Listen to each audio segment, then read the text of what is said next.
holiday made for loving you. What's going on? Welcome to another gun comparison with your boy, no other than Rebel Shooter. We're gonna make this quick. We're gonna compare these two mid-size compact handguns, man. And right here we got the Glock 19 Gen 3, chain with a 9mm, of course.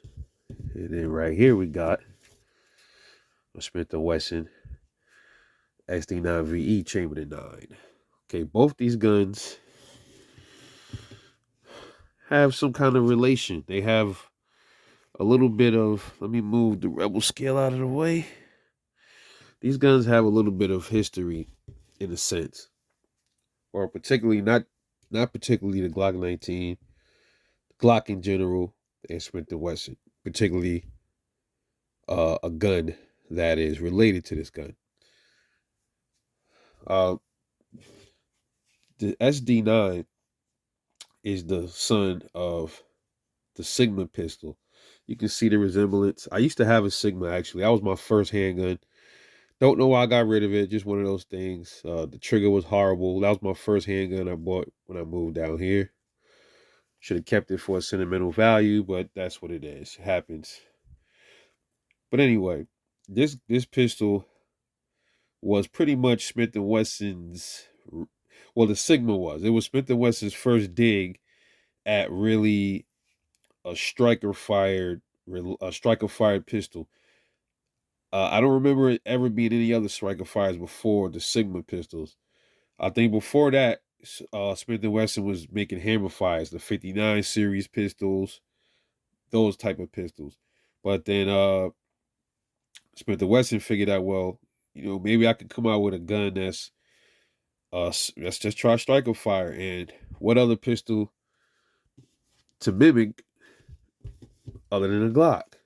Glock had it on lock back then. Glock still is, what people would run to as being the poster child for a polymer reliable pistol. Everything is compared to a Glock. You're going to see numerous videos on YouTube. They compare everything to a Glock. You can have a Taurus or whatever pistol. They say, oh, the trigger is like a Glock, or it has like Glock-like sights. You'll hear that on plenty videos. So that's how much ingrained in the gun culture Glock is. Similar to the way people say Band-Aid. Like every time you get a bandage, it's a Band-Aid. When in fact, Band-Aid is just a brand of bandage. You see what I mean? That's one of those names that just stick with you, it's just popular. But anyway, the Sigma pistol that came before this was pretty much modeled after the Glock pistol. You can see there's some subtle differences, but if you look, the slide stop is actually almost in the same area, a little smaller on the Glock, obviously. The takedowns in particular, these are, I think this is where the problem started for Smith & Wesson. One of the problems, I think the Sigma was one of the first pistols to have these 2-notch takedown level that was similar to Glocks. Now other pistols came out with it. I guess the patent expired on them. Now you see them on Taurus pistols. You see them on some other handguns too. But Glock, I believe, was the first one with these 2 takedown notches. And I don't think Glock liked that very much. And there was some other internal similarities that the Sigma had to the Glocks. And Glock didn't like it. They ended up suing Smith & Wesson. And I believe every time Smith & Wesson sold a Sigma pistol, they had to pay Glock a percentage of the sale for each pistol. Crazy. I'm not sure if they do that with the SD. I'm not sure they changed up enough of the internals where it's not almost similar, but I've done broke these guns down, and I still see they damn near look alike. And in fact, most pistols, when you break them down, the slides and the springs, they almost all look identical. The internals on the frame, everything.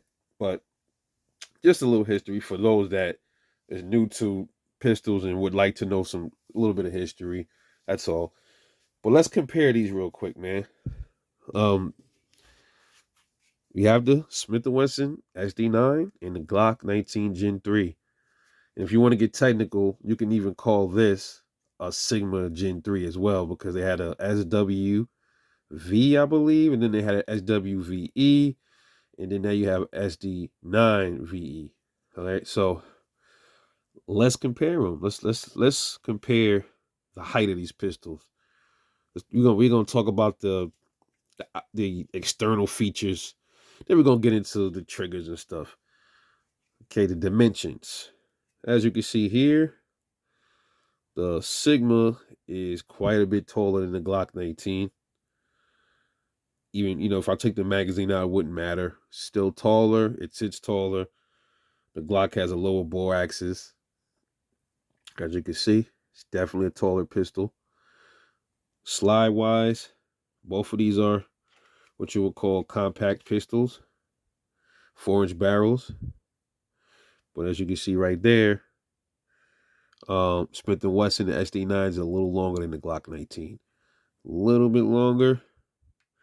Both have 4-inch barrels.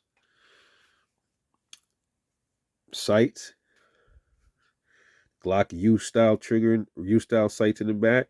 Smith & Wesson with the standard 3-dot sights. And I actually like the Glock sights better than the Smith & Wesson sights, actually. As I stated earlier, both takedown notches here. Smith & Wesson has stippling in the finger rest on the side of the pistol. It has ambidextrous finger rest. The Glock is a bit dated. It doesn't have any finger rest. It's just a bulge right here. Pretty simple, no frills. Now let's talk about the rails. The old Sigma had a proprietary rail where you had to get you had to buy some kind of attachment. It was an adapter I had to buy, because I remember I bought it and I said, why can't I bought an optic for it. I can't put an optic on it. And I looked it up and it said I have to get this little weird adapter to put here, and then I could place the optic on it, which was dumb. But Smith & Wesson got smart and they ended up putting a rail on, the accessory rail on the gun, which it should have always been like that. Shit, the first Sigma pistol didn't even have that a fitting for the adapter. It was crazy. The first Sigma was a one ugly fucking pistol, man. Let me tell you. All right. So, also, let's talk about the mag releases. Smith & Wesson has drop-free mag release. Very smooth. Sigma's mag release is very comfortable. No sharp edges. The Glock's mag release, a little, sometimes, you got to readjust your finger to get to it, but it's cool. It's not too bad.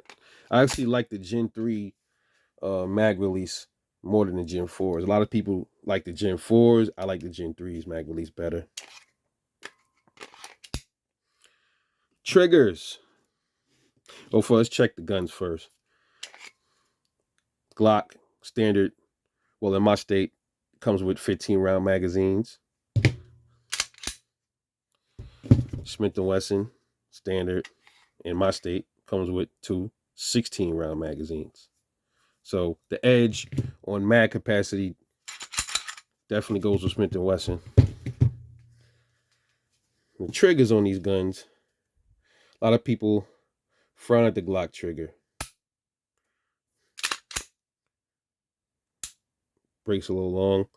I never had a problem with Glock triggers, man. A lot of people don't like them. I have no issue with them. Smith & Wesson's trigger, much longer.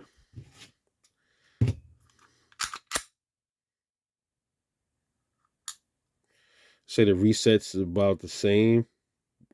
I would say, let's try that again. Let me see what the reset is on this gun. On the Glock,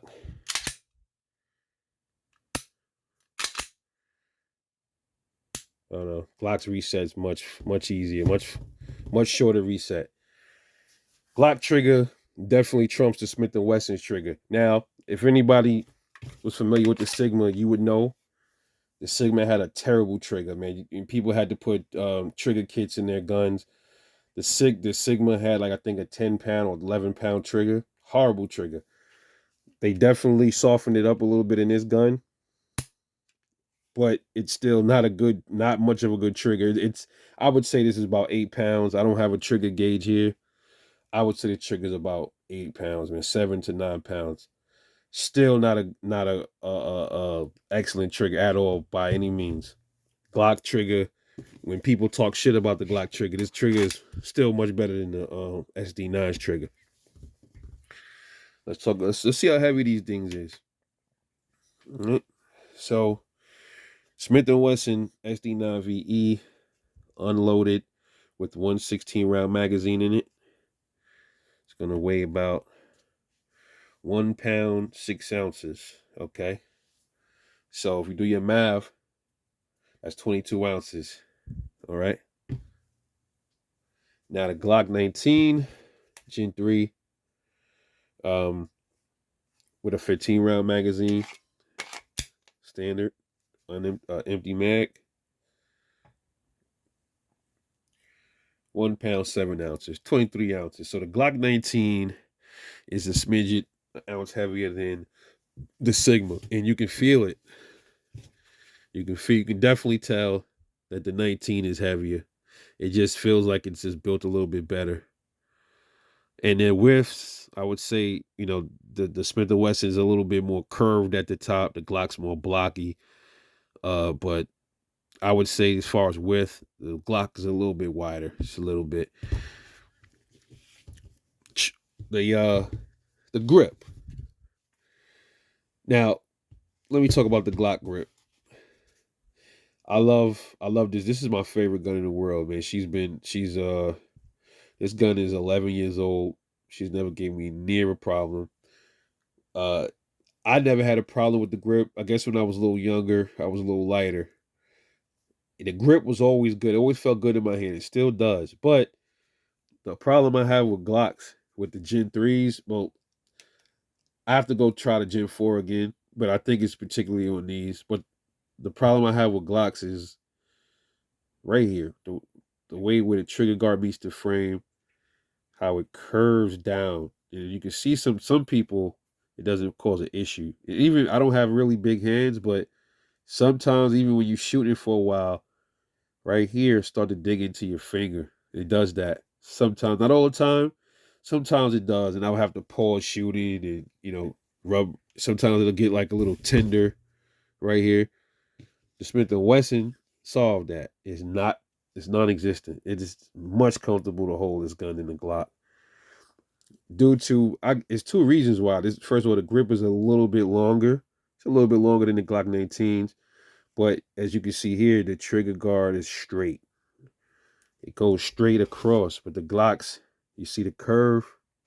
See the difference? So, when you're grabbing it, it's not digging into your finger when you shoot it at all either.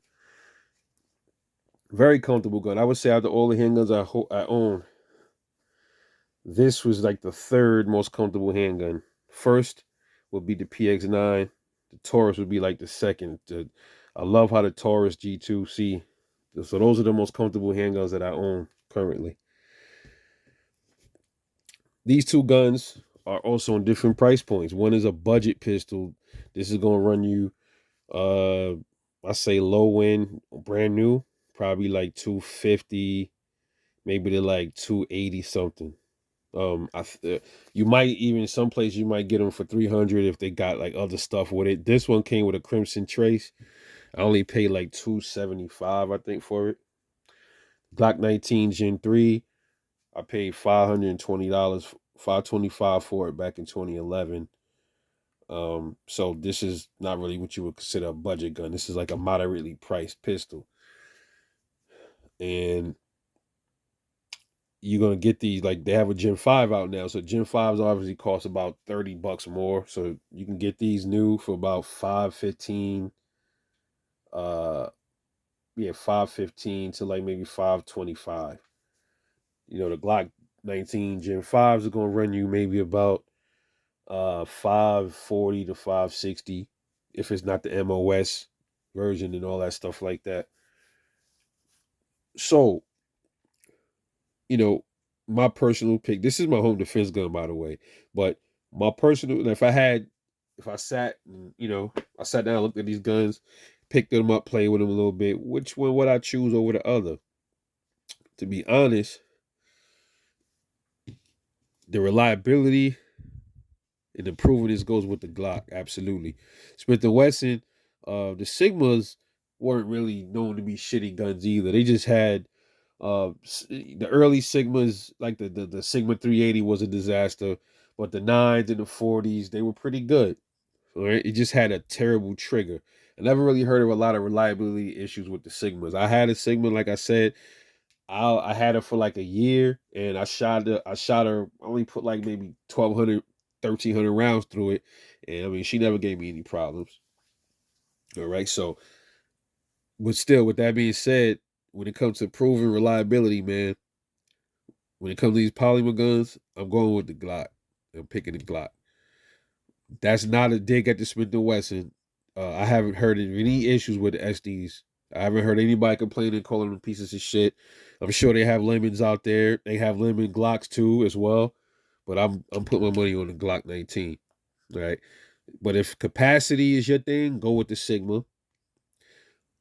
I guess standard capacity, go with the Sigma. But then Glocks, you know, you can. I think they have aftermarket stick magazines, 30 rounders for these, but Glocks, you're gonna have the magazine versatility off the back. All right, so like right here, for instance, here's one of the factory Glock 33 round magazines. All right, you're not gonna find a factory Smith & Wesson 33 mag, and you might say, well, why do you need that? Well, there's always a need for something like this, man. You never know. You might have a bunch of critters come in your house one day, break in, and they got rifles, and all you might not have a rifle. All you might have is some of these around. It's their rifles holding 30 rounds, and you can almost equal their firepower capacity with a 33 round magazine. It's not gonna be as vicious as their rifles, but this is gonna give you some, a little bit more leverage, man. So when you talk about that, the Glock wins hands down. When it comes to parts and all of that, Glock, hands down.